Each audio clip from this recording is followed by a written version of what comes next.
Olá a todos, eu sou Fábio Goulart, filósofo da página filosofiahoje.com, e na dica de leitura de hoje começamos com a avaliação dos livros didáticos por esse aqui. Hoje está um dia muito quente, o ventilador está ligado, então talvez você escute aí alguma interferência dele, por isso mesmo eu peço desculpas. Desde o início desse vídeo você já pode ir comentando que livros que gostaria que eu lesse e apresentasse a minha análise aqui no Dicas de Leitura. Ou seja, você me dá a dica da dica da dica da dica da dica, mais ou menos assim. Eu não entendi o que ele falou. Então vamos lá, vamos para essa análise? Roda a vinheta!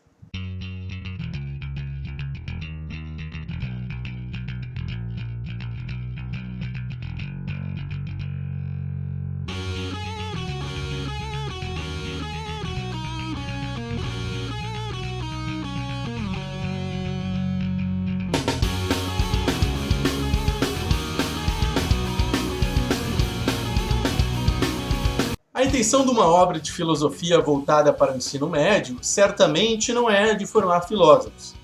Embora tal estudo da filosofia eventualmente possa revelar essa vocação. Que o estudo da filosofia no ensino médio busca, acima de qualquer coisa, é estimular no aluno a sua capacidade de reflexão e, assim, ampliar a sua visão de mundo.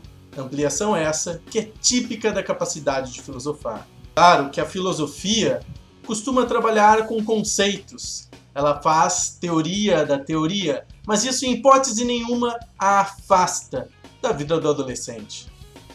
É mesmo, é? Muito pelo contrário, ela dá a esse jovem novas percepções sobre a sua própria existência no mundo. Ela faz com que o jovem questione o mundo, questione a autoridade, questione os seus medos, questione as suas certezas, questione tudo aquilo que compõe o senso comum. Questionar não é apenas ir contra, é perguntar como, por quê, tentar buscar justificativas, explicações que sejam cada vez mais racionais, cada vez menos ideológicas ou simplesmente dogmáticas. Todos nós, e principalmente os mais jovens, costumam se fazer diversas questões que são filosóficas, que são questões profundas. Por exemplo, o que é o ser humano? O que é liberdade? O que é conhecimento? O que é ciência? O que é justiça? Como saber o que é um bom político e um mau político? Qual o motivo da existência da arte e por que ela é importante para nós? E Deus existe? Se existe, como podemos realmente conhecer? Como saber se uma ação é moral ou imoral? O que é democracia? E etc, e etc. A filosofia não promete dar a resposta e, aliás, nem se arrisca a tentar responder essas perguntas. Mas, ao nos familiarizarmos com o pensamento filosófico, os grandes clássicos da filosofia, certamente teremos subsídio intelectual para nos guiarmos, fugindo de polêmicas desnecessárias, de achismos, de tretismos, para que possamos entender como as coisas realmente são, independente da nossa opinião, para que possamos chegar cada vez mais perto daquilo que é a verdade objetiva e universal das coisas. Essas são apenas algumas das expectativas e intenções da filósofa Maria Lúcia de Arruda Aranha neste livro aqui, Filosofando, Introdução à Filosofia. Um livro didático, distribuído para dezenas de milhares de escolas em todo o Brasil, que é muito competente em sua proposta. Então, primeiramente, vamos agora para a análise técnica desse livro. Então, esse livro, Filosofando, Introdução à Filosofia, é um livro da primeira safra de livros didáticos. A filosofia ela só é obrigatória no ensino médio a partir de 2008. Esse é um livro que teve a sua primeira edição em 2009, né? Ele foi escrito pela Maria Lúcia de Arruda Aranha, como eu já falei, e com a ajuda da Maria Helena Pires Martins. Quem são elas?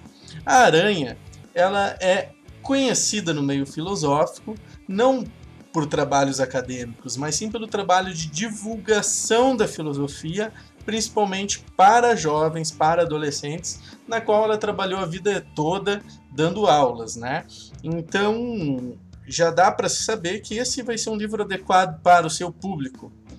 E a Maria Helena Pires Martins, essa sim é uma acadêmica, uma professora universitária, do ramo das artes, não da filosofia. Então esse livro, a parte de estética que tem dele é simplesmente maravilhosa. Para ser sincero, até melhor do que o que eu vi na universidade, né? Estou sendo bem sincero ao falar isso. E tem toda essa preocupação que o livro vai sempre linkando a filosofia com a arte. Porém, a meu ver, uma arte clássica demais, né? Referente à organização, como mostra aqui, ela é temática. Então ela não segue uma cronologia do início ao fim da história da filosofia. São temas. O professor que quiser dar aula através desse livro, seguindo a cronologia, ele pode ir até o final do livro, onde tem então uma linha do tempo mostrando séculos e as páginas da qual você vai encontrar o assunto de cada um daqueles séculos. Mas a organização desta obra é por temas. Algo que é muito bom para montar o currículo, mas que não é tão bom assim para o professor, aquele que vai simplesmente seguir o livro. Disponibilizei para vocês para download, então olha na descrição do vídeo no YouTube, tem o link para fazer o download dessa obra, e assim você vai poder ver todos os temas com bastante calma que ali tem. O que eu posso dizer é que os temas escolhidos são extremamente significativos, extremamente importantes, mas eu acho, por exemplo, que algumas questões como a natureza humana e também a própria diferença entre o senso comum e o senso crítico poderiam ter ganhado um pouquinho mais de atenção. Como você pode ver aqui, 37 capítulos. Esse foi, de certa forma, um pequeno problema, na minha opinião, dessa primeira safra de livros didáticos de filosofia. Eles tentaram incluir tudo aquilo que tem no PNE e tudo acaba sendo muito superficial. Filosofia não pode ser assim. O que eu faço em sala de aula é, junto com os outros professores de filosofia, a gente monta um currículo, selecionando alguns pontos, mais ou menos uns 3, 4 pontos desse por ano, né? E daí sim trabalhamos profundamente todos eles. Os alunos recebem um livro e, se quiserem, então fazem por conta própria a leitura de todo ele, assim como eu, enquanto professor, fiz a leitura de todo ele. E valeu muito a pena. Sempre no início de cada capítulo há um texto com imagens para reflexão, imagens sempre artistas, vamos dizer assim, da arte consagrada, da arte autônoma consagrada. Depois ele é dividido em pequenos textos, que às vezes tem textos de filósofos para justificar aquilo que a autora está dizendo, às vezes não. E são pontos relativamente pequenos, que você tranquilamente consegue ler em sala de aula com seus alunos. Número 1, terminou. Número 2, terminou. Número 3, terminou. Então ele é um livro didático no sentido que você pode e deve estar usando ele em sala de aula. Existem esses quadros que, por exemplo, colocam a etimologia das palavras, também o significado de palavras mais complexas, o que é muito importante no ensino médio. Os capítulos sempre terminam não como uma conclusão, mas sim como um para não concluir, justamente para deixar as questões em aberto e fomentar o diálogo dentro da sala de aula. Há um texto clássico para leitura complementar, com algumas questões de interpretação, e também atividades que são baseadas no texto do capítulo, que podem ser usadas tanto como exercício em sala de aula, como em provas. Aliás, todas as questões que eu li deste livro, eu achei muito boa, muito interessante para testar o conhecimento do aluno sobre o conteúdo trabalhado. No final do livro, então, tem o quadro cronológico, que é a linha do tempo, que eu falei que vai auxiliar aquele professor que pretende seguir uma cronologia. Há também falando sobre as correntes filosóficas, com os filósofos que a participaram. Há o vocabulário, com as palavras mais complexas, mais difíceis. Sugestões bibliográficas que são sempre muito ricas e interessantes. E aqui, principalmente índice de nomes. Então vai ter o nome do filósofo e a respectiva página que ele aparece, o que ajuda bastante na hora de criar um plano de aula.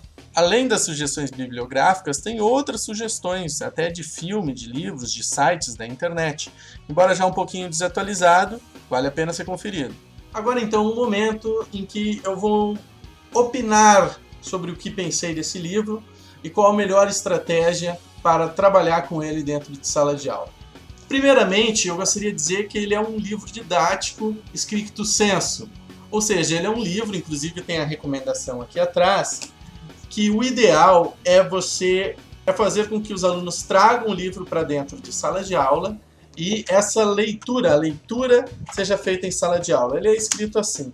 Então, como já mostrei, são pequenos tópicos que você não tem muita dificuldade em ler aí num período de 30, 40, 50 minutos, que é o tempo que um professor de filosofia tem para trabalhar no ensino médio. Como são muitos tópicos, eles não são abordados com profundidade, mas essa profundidade é o próprio professor, que através da sua sensibilidade, deve dar em sala de aula. Ou seja, ele vai perceber que determinado assunto chamou a atenção dos alunos. Então ali, esse professor se aprofunda. Até porque numa realidade, com um período de filosofia por semana, na casa de 30, 40, 50 minutos, é muito difícil se aprofundar em todos os temas da filosofia. Então o professor tem que saber fazer essa avaliação e assim conduzir a aula da melhor maneira possível, usando o livro como um apoio, não como toda estrutura. Piloto de livro certamente não é um bom professor de filosofia. A filosofia exige mais do que apenas a pilotagem do livro, por melhor que o livro seja. Outra coisa que é muito legal são as biografias dos filósofos. Então, sempre que um filósofo é citado pela primeira vez no texto, há a biografia dele.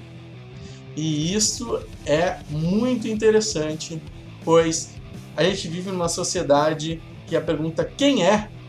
parece que vem antes de qualquer coisa. Claro que a filosofia quer desbancar isso, porque isso seria um argumento de autoridade, mas o livro pelo menos nos traz a resposta. Então fala do Platão, vai dizer aqui quem é o Platão. Fala quem é o Averroes, vai ter aqui o Averroes. Fala quem é Michelangelo, vai ter aqui Michelangelo. Isso é muito bacana. O aluno não precisa ir na Wikipedia e também evita de cair numa fonte não confiável aí na internet para saber quem são os pensadores. Embora seja muito bonito, eu acho a arte deste livro um pouco desconexa com o nosso aluno do ensino médio.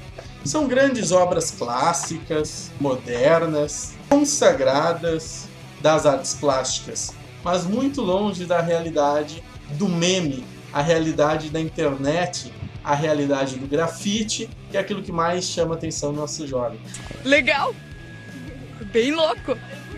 Então é um livro muito bonito, mas que, ao meu ver, a arte ela é excessivamente desconectada da realidade de sala de aula. Eu não encontrei erros muito sérios aqui, apenas um erro que realmente é meio chato, que é o seguinte: a Maria Aranha, ela sempre que dá um ponto de vista sobre um tema, ela faz questão de dar o ponto de vista oposto. Isso é muito legal, porque mostra que a filosofia tem pluralidade de ideias. Porém, para o aluno do ensino médio, por experiência própria, isso é perigoso, porque acaba passando uma certa imagem que na filosofia você sempre pode escolher. Não dá a impressão que aquelas ideias são antagônicas, mas são verdadeiras e justificadas. E elas são antagônicas não pela opinião, pela vontade, pela escolha do seu autor, mas sim pelos pressupostos que eles consideraram importante. Por exemplo, se você pega um conceito mais-valia e busca esse conceito na sua fonte original, que é o Adam Smith, você vai ver que pelos pressupostos morais do Adam Smith, ele vai considerar a mais-valia, a extração da mais-valia, como algo positivo. Agora, o mesmo conceito, a partir do Karl Marx, ele vai considerar extremamente negativo. E por quê? Se o conceito é o mesmo? Porque os princípios morais de Marx são diferentes dos princípios morais de Adam Smith. Então, para um a mais-valia vai ser boa, para o outro não. Não é uma questão de escolha, é uma questão de princípios, uma questão de fundamentos, de justificativa. E o livro não deixa isso muito claro. Sempre parece que você pode escolher entre um lado e o outro, tornando a filosofia algo subjetivo, o que não é. Filosofia sempre tem a sua vontade universalizadora, de entender as coisas como um todo, e não através da opinião, da vontade individual. Então essa é a minha pequena grande crítica para você que for professor e for usar em sala de aula. Tá atento, tomar esse cuidado. No mais, é uma obra completa, uma obra muito interessante, que todo mundo deveria ler para ter as noções iniciais de filosofia. O pessoal sempre me recomenda qual livro você me recomenda para começar a estudar filosofia. Eu sempre recomendo os clássicos, porque eu acho que não há filosofia sem Descartes, sem Platão, sem Nietzsche. Você tem que ler os grandes clássicos para realmente entender a filosofia. Mas manuais como esse aqui só vão facilitar o seu caminho. Então esse mês de fevereiro eu vou estar avaliando esses materiais, esses manuais, mas para o mês de março eu quero dicas de vocês do que eu posso estar lendo aqui.